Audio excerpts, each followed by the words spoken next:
ఓం గం గణపతయే నమః. ఓం సుముఖశ్చేకదంతశ్చ కపిలో గజకన్నికః లంబోదరశ్చ వికటో విఘ్నరాజో గణాధిపః ధూమకేతుర్గణాధ్యక్షో ఫాలచంద్రో గజాననః వక్రతుండః శూర్పకర్ణో హేరంబస్కందపూర్వజः షోడశైతాని నామాని యప్పటే శృణుయాదపి విద్యారంభే వివాహే చ ప్రవేశే నిర్గమే తదా సంగ్రామే సర్వకార్యేషు విఘ్నస్వస్త్య న జాయతే. ఓం శ్రీ మహాగణాధిపతయే నమో నమః. హరి ఓం. ఫలాశపుష్పశంకాశం తారకాగ్రహమస్తకం రౌద్రం రౌద్రాత్మకం ఘోరం తం కేతుం ప్రణమామ్యహం. ఓం కం కేతవే నమః. ప్రేక్షకులందరికీ కూడా మరి ఇప్పుడు కాలమానంలో అంతరిక్షంలో మార్చి 30వ తేదీన ప్రారంభమైనటువంటి శని యొక్క రాశి మార్పు ద్వారా మే 14వ తారీఖున గురువు రాశి మారడం మిథున రాశిలోకి, ఆ తదుపరి మే 18వ తేదీన ఈ గ్రహాలన్నిటినీ కూడా తన యొక్క వశీకరణంలో ఉంచుకునేటటువంటి, తన యొక్క ఛాయలో ఉంచుకునేటటువంటి ఛాయాగ్రహాలు రెండు ఉన్నాయి మనకి. ఇవి గేమ్ ప్లేయర్స్. మొత్తం అంతరిక్షాన్ని అట్లాగే సూర్యుణ్ణి చంద్రుణ్ణి కూడా తమ యొక్క ఛాయలో కొన్ని క్షణాల పాటు ఉంచేసి మన యొక్క భూవాతావరణంలో అంతరిక్షంలో ఎన్నో ఆటలు ఆడేటటువంటి గేమ్ ప్లేయర్స్గా ఈ రాహుకేతువుల్ని అభివర్ణిస్తూ ఉంటారు. కాబట్టి అట్లాగే మే 18వ తేదీన రాహుగ్రహము కుంభరాశిలోకి తన యొక్క ప్రవేశాన్ని పూర్వాభాద్ర నక్షత్రంలో ప్రవేశించి స్టార్ జరుపుతుండగా, మరి ఆయనకు ఎదురుకుండా 180 డిగ్రీల దూరంలో ఈ యొక్క కేతువు అనేటటువంటి ఒక గ్రహము, మృత్యుగ్రహము మరి సింహరాశిలోకి సూర్యుడి యొక్క నక్షత్రమైనటువంటి ఉత్తర ఫల్గుని నక్షత్రంలో చార జరుపుతోంది. అంటే రాశి మార్పు జరుగుతోంది. కన్యా రాశిలోంచి సింహరాశిలోకి మార్పు జరుగుతోంది. దీనివలన అసలు కేతువు ఎవరు? కేతువు ఒక మృత్యుదేవత. అంటే బ్రహ్మగారు ఒకానొక సమయంలో తను ఒక మృత్యువు అనేటటువంటి ఒక ఆవిడికి సృష్టి చేశాడు. అయితే ఎందుకని చేశాడు ఆ మృత్యువు అనేటటువంటి ఆవిడంటే, మరి భూమి మీద ఎంతోమంది కర్మానుసారం పుడుతూ ఉంటారు. ఎన్నో జీవులు, అది మానవుడు కావచ్చు, జీవులు కావచ్చు. మరి పుడుతున్నప్పుడు ఈ జీవులు మళ్ళీ చనిపోతేనే కదా మళ్ళీ సృష్టి అనేది వీణవుతూ ఉంటుంది. ఉన్నవాళ్ళు అలాగే ఉంటే కష్టం కదా. అందుకని అది ఆలోచించి ఆవిడికి జననమిస్తే ఆవిడ ఏడుస్తోంది, ఇదేనా నేను అందరినీ కబలించడానికేనా నాకు జన్మనిచ్చింది అని బాధపడుతుంటే, అప్పుడు ఆవిడ బాధపడుతున్నప్పుడు ఆ కన్నీటిలోంచి ధారల్లోంచి కొంత పొగ వచ్చింది. ఆ పొగలోంచే కేతువు అనేటటువంటి ఒక ధూమ్ర గ్రహం, అంటే ఈ పొగని ధూమ్రము అంటారు. కాబట్టి కేతువు ధూమ్ర గ్రహంగా జన్మించాడు ఆ మృత్యువు అనేటటువంటి ఆ బ్రహ్మచేత సృష్టింపబడినటువంటి కన్యకు. కాబట్టి మృత్యువు యొక్క కొడుకు కాబట్టి కేతుగ్రహము మృత్యుతుల్యమైనటువంటి ఎన్నో ఇబ్బందులు, ఎన్నో అగాధాలు, చిత్ర విచిత్రమైనటువంటి కార్యక్రమాలు చేస్తూ ఉంటాడు. మనసంతా కూడా, అంటే ఈ యొక్క అశ్విని నక్షత్రం అట్లాగే మఖా నక్షత్రం, ముఖ్యంగా మూలా నక్షత్రం, ఈ 3 నక్షత్రాలకి ఆయనే అధిష్టాన గ్రహం కేతు.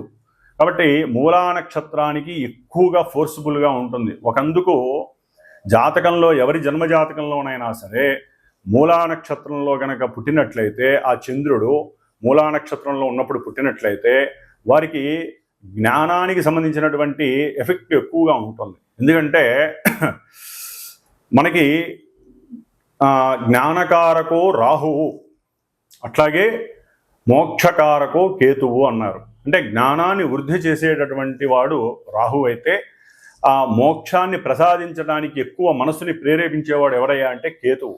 అందుకనే మనకి వాస్తు ధర్మంలో కూడా ఈశాన్యంలో కేతువుకి గురుడితో పాటు కేతువుకి కూడా స్థానాన్ని ఇచ్చారు. అంటే కొంత భాగాన్ని పెంచమని చెబుతారు. 1 అంగుళమో 2 అంగుళాలో 10 అంగుళాలు, ఎక్కువ కాదు.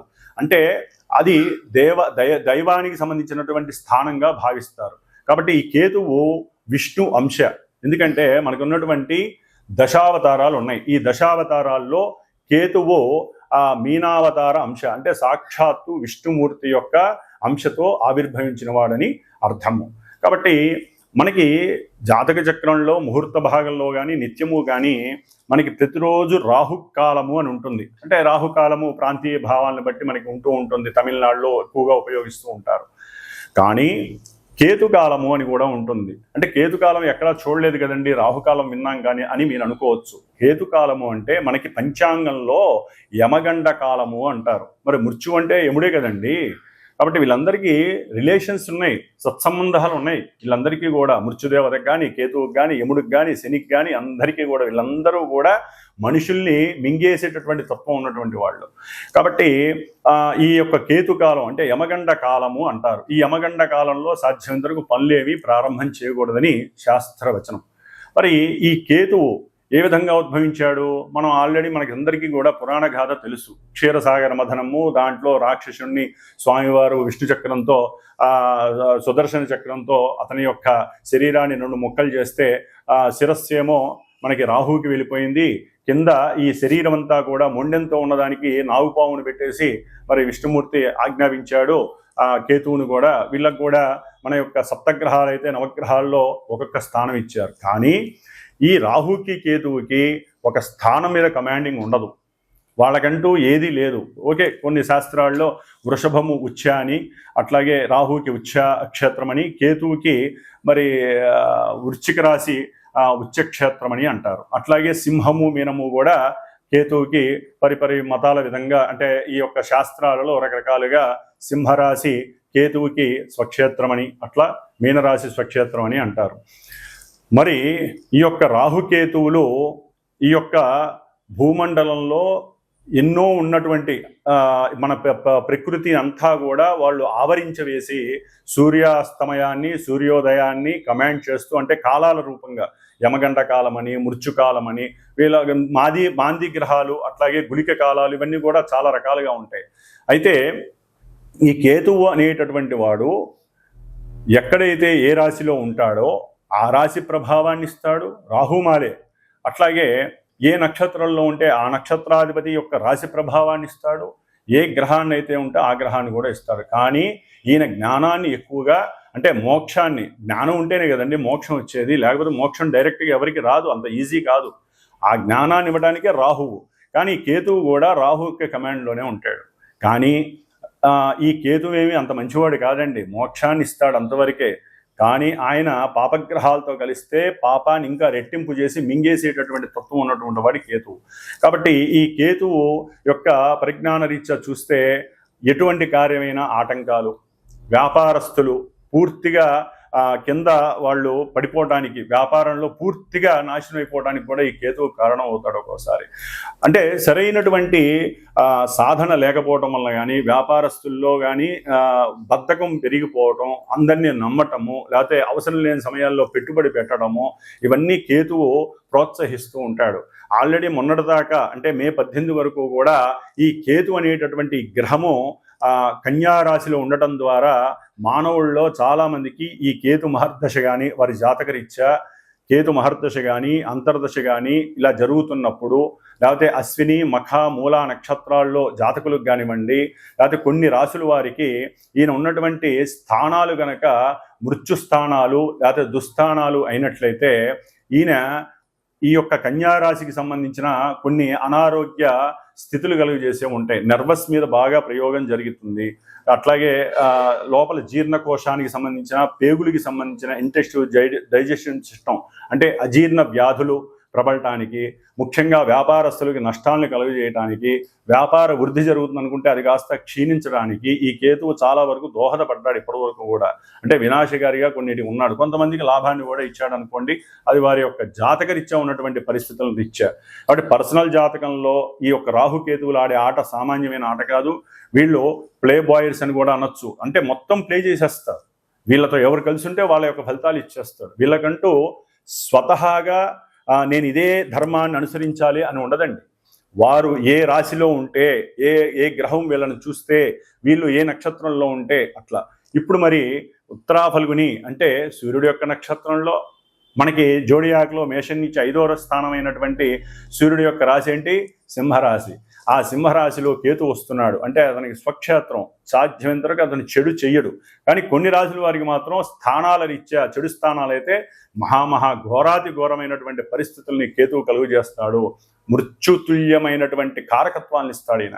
అందుకని ముఖ్యంగా హృద్రోగము, జఠర రోగము, జీర్ణాశయ లోపాలు, అట్లాగే లివర్కి సంబంధించిన ప్రాబ్లమ్స్, లేకపోతే శిరస్సుకి సంబంధించినవి, క్యాన్సర్స్, ఇంకా ఒక రకంగా చెప్పాలంటే అధికారులు వారు అనుకున్నటువంటి అనుకూలమైనటువంటి అధికారత్వాలు లేకపోవడం, లేకపోతే రాజకీయ నాయకుల్లో వారి వంశపారంపర్యంగా ఎంతోమందికి అనుకూలతలు కలగజేయటం సాధ్యమైనంత వరకు. ఎందుకంటే కుజవత్ కేతువు శనివత్ రాహువు అన్నారు. అంటే కుజవత్ కేతువు అంటే కుజుడిచ్చే ఫలితాలన్నీ కేతు ఇస్తాడు. కుజుడు ఏ విధమైనటువంటి దుర్మార్గపు పనులు చర్యలు ఇస్తాడో, ఎందుకంటే యుద్ధాలు కావచ్చు, శస్త్రచికిత్సలు కావచ్చు, ముఖ్యంగా కేతుగ్రహ ప్రభావం ఉన్నటువంటి వాళ్ళకి శస్త్రచికిత్సలు ఎక్కువగా జరిగే అవకాశాలు ఉంటాయి. అది ఏ భాగం అనేటటువంటిది శరీర జాతకం నుంచి తెలుస్తూ ఉంటుంది. కాబట్టి మరి కుజుడు ఇచ్చేటటువంటి భయాందోళనలు కానీ, ప్రమాదాలు కానీ, మృత్యుతుల్యమైన ఏ విషయాలైనా సరే, ఈ యొక్క ముఖ్యంగా ల్యాండ్ లిటిగేషన్స్ కానివ్వండి, లేకపోతే అన్నదమ్ముల మధ్య గొడవలు కానివ్వండి, పోట్లాటలు, ఒక చోట సరైనటువంటి స్థిమితం లేకపోవటం, మానసిక విచిత్రమైనటువంటి కళాఖండాలు ఉంటాయి వీళ్ళల్లో. అట్లాగే జూలై 20 తర్వాత ఈయన మళ్ళీ పూర్వఫల్గుని నక్షత్రంలోకి వస్తున్నాడు, శుక్ర నక్షత్రం. ఇప్పుడు సూర్యుడిచ్చే ఫలితాలు ఇస్తే అప్పుడు శుక్రుడిచ్చే ఫలితాలు. చిత్రకళారంగంలో వాళ్ళకి కొంతమందికి అనుకూలతలు ఉంటాయి, కొంతమందికి దిగజారితనాలు ఉంటాయి. చాలా చాలా గోల్మాల్ సిస్టమ్స్ అనేవి కేతు ఇస్తాడు. చిత్రకళా పరిశ్రమ, లలిత కళలు ఉంటాయి మనకి. ఆ లలిత కళల్లో ఏదైతే ఉన్నాయో వాటన్నిటి మీద కేతు యొక్క ప్రభావం ఉంటుంది. సెన్సెక్స్, ముఖ్యంగా షేర్స్ అండ్ సెన్సెక్స్ దేశకాలమాన పరిస్థితుల్లో ఇవి చాలా ఎక్కువగా ఈయన యొక్క కేతు యొక్క ప్రభావం ఉంటుంది. అట్లాగే భార్యాభర్తల మధ్య అన్యోన్యతకు కూడా కేతువు యొక్క ప్రభావం ఉంటుంది. ముఖ్యంగా కేతువుకి సంతానానికి సంబంధం ఉంది. ఎందుకంటే కాలసర్ప దోషంలో కేతు యొక్క పాత్ర అచంచలమైనటువంటిది, అనిర్వచనమైనటువంటిది.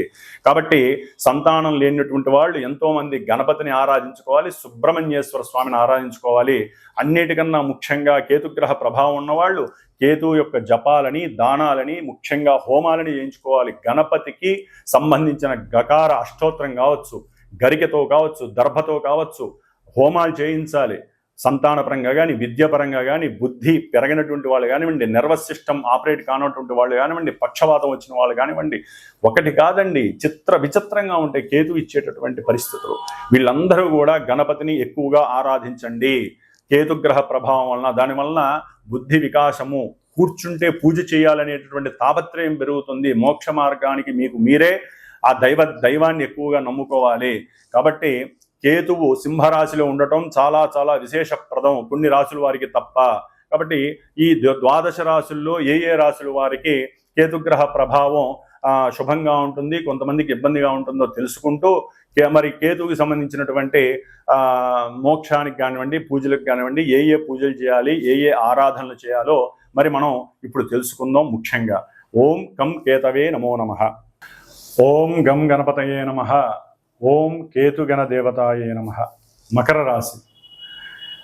మకర రాశి వారికి మే 18వ తేదీ నుండి అష్టమ రాశి అయినటువంటి సింహరాశిలోకి ఈ కేతువు ఉత్తర ఫల్గుని నక్షత్రంలోకి అడుగు పెట్టడం కొంత ఇబ్బందికరమైనటువంటి మానసిక చిత్త ప్రవర్తనలో లోపం వస్తుంది. అట్లాగే కేతువు 8వ స్థానంలో ఉండటం ద్వారా, మరి ఆయన మృత్యుదేవత యొక్క కొడుకు కాబట్టి వీరు కొంచెం జాగ్రత్తగా ఉండాల్సినటువంటి పరిస్థితులు కలుగుతాయి.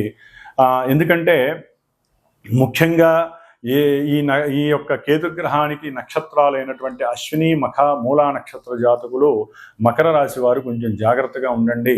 ఎందుకంటే ఈ నక్షత్రాల వారికి కొంత మానసిక చిత్తచాంచల్యం కలగటం, లేనిపోని అగ్ని సంబంధిత ఇబ్బందులు కలగటం, లేదా స్త్రీలకి జూలై 20 తర్వాత స్త్రీ సంబంధిత అంటే ప్రేమపూరితమైనటువంటి విషయాల యందు ఒక మానసిక వికారం కలిగి వారితో కొంత ఇబ్బందికరమైనటువంటి పరిస్థితులు ఎదురవ్వటం, దానివలన చెరసాల బాధలు అనుభవించటం, లేకపోతే ఆ మానసిక బాధని తట్టుకోలేక ఆత్మహత్యా ప్రయత్నాలు చేసుకునే స్థాయికి వెళ్ళటం, లేదా తండ్రితో గొడవలు ఒక స్థాయికి వెళ్ళటం, ఇలాంటివి ఒకటి కాదు, భార్యాభర్తల మధ్య ప్రేమానురాగాలు తగ్గి కోర్టు సమస్యల దాకా వెళ్ళగలిగే స్థాయిని కూడా ఆయన తీసుకువస్తాడు. ఎందుకంటే కేతువు 8వ స్థానంలో ఉంటే మృత్యుదేవత మీకు పొంచి ఉన్నట్టు లెక్క. కొంచెం జాగ్రత్తగా ఉండాలి. వీరు ప్రతి శనివారము కూడా ఆ యొక్క కేతుగ్రహం దగ్గర ఒక 7 ఒత్తులు కొబ్బరి నూనెతో దీపారాధన చేసి, స్వామివారి కొబ్బరి నూనె కాదండి, నువ్వుల నూనెతో దీపారాధన చేసి కేతు ఎదురుకుండా పెట్టి కొన్ని ఉలవలు చక్కగా నానబెట్టి వాటిల్ని తాలింపు వేసి అందరికీ కూడా నివేదన పెట్టడం. అట్లాగే ముఖ్యంగా ప్రతి శనివారము కూడా వీరు ఉండ్రాళ్ళు నైవేద్యం పెట్టి స్వామివారికి మృత్యుదోష పరిహారం అంటే అన్నీ వస్తాయండి. వ్యాపారంలో ఇబ్బందులు కావచ్చు, తండ్రి యొక్క అనారోగ్య స్థితులు కావచ్చు, తండ్రితో విరోధాలు కావచ్చు, మీ ఉద్యోగ అవకాశాల్లో అంటే ఉద్యోగ పరిస్థితుల్లో సమస్యలు కావచ్చు, వ్యాపార నష్టాలు కావచ్చు, సంతాన పరిస్థితుల్లో ఇబ్బందులు, సంతానానికి వ్యతిరేకం ఒకటి కాదు.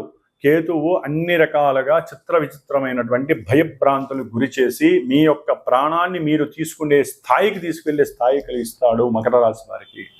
కాబట్టి కొంచెం అంటే ఏం లేదండి, ఎందుకు తీసుకువెళ్తాడు అంటే జాతకంలో వారి యొక్క సొంత జాతకంలో కేతుగ్రహ ప్రభావం ఏదైనా ఇబ్బందిగా ఉన్నా, లేదా వీళ్ళు ఏదో షేర్స్లో లాభం వస్తాయి, లేకపోతే పంద్యాల్లో లాభం వస్తాయని పెట్టుకుంటే అవి కాస్త నష్టపోతారు, అడ్డంగా బొర్రలు పడతారు. అక్కడ కొంచెం మానసికంగా మీరు జాగ్రత్తగా ఉండాలి. కాబట్టి వీళ్ళు కంపల్సరీ నిత్యము ఈ 1.5 year కూడా గోధుమ పిండిలో తాటి బెల్లాన్ని కలిపి స్వామివారు అంటే కేతువు చుట్టూ ఒక 7 ప్రదక్షిణాలు రోజు లేదా 70 ప్రదక్షిణాలు చేసి కేతుగ్రహ స్తోత్రాన్ని డైలీ చేస్తూ మమ మృత్యుదోష పీడా పరిహారార్థం అని చెప్పుకొని, ఇది అక్కడ ఉన్నటువంటి రావి చెట్టు ఏదైనా ఉంటే దేవాలయంలో అక్కడ వేయటం, జల్లటం. అట్లాగే గణపతికి నైవేద్యం పెట్టి జల్లితే ఇంకా మంచిదండి. అది ప్రసాదంగా భావించి జీవుల యొక్క ఆశీర్వచనం మీకు లభిస్తుంది. దాని ద్వారా జీవులకి దోషం కలుగుతుంది, మీ దోషం హరించబడుతుంది అక్కడ. కాబట్టి ముఖ్యంగా మకర రాశి వాళ్ళు కేతుగణ దోష పరిహారార్థమై గణపతి అధర్వణ ఉపనిషత్తు పారాయణలు 48 రోజులు కంపల్సరీ చేయించుకోండి. అట్లాగే మాలాంటి వేద పండితుల చేత కంపల్సరీ గణపతి చతురావృత్తి తర్పణం అనేటటువంటిది ఒక మంగళవారం పూట కంపల్సరీ చేయించుకోండి. అట్లాగే లక్ష్మీ గణపతి హోమాలు వ్యాపారస్తులు చేయించుకోవాల్సిందే కంపల్సరీ. చదువుకునేటటువంటి విద్యార్థుల సైతం లేదా కుటుంబంలో ఎన్నో అగాధాలు ఇబ్బందులు వస్తాయి కాబట్టి కుటుంబంలో అందరూ కూర్చొని, ముఖ్యంగా అన్నదమ్ములతో పోట్లాట్లు లేకుండా ఉండాలంటే వాళ్ళందరూ కూర్చొని ఐకమత్య హోమం, పాశుపత హోమం అని ఉంటుంది, అది చేసుకోండి.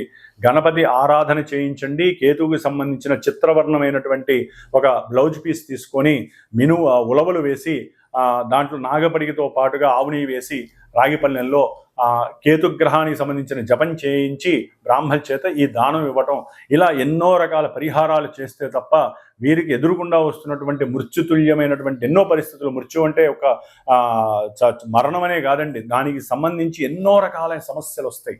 ఆ సమస్యల నుంచి బయటపడాలంటే ఆర్థికంగా మీరు గనక చూసుకొని జాగ్రత్తగా ఇలా గనక బ్రాహ్మణుల చేత చేసుకోవటం, పరిహారాలు చేయించుకోవటం, హోమాలు చేసుకోవటం, దానాలు చేసుకోవడం ద్వారా చాలా వరకు మీరు బయటపడడానికి అవకాశాలు ఉంటాయి.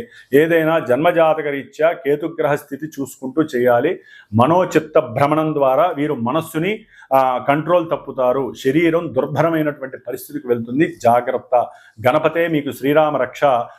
సుబ్రహ్మణ్యేశ్వర స్వామి ఆరాధన మిమ్మల్ని సర్వదా రక్షించుగాక. ఓం గం గణపతయే నమః.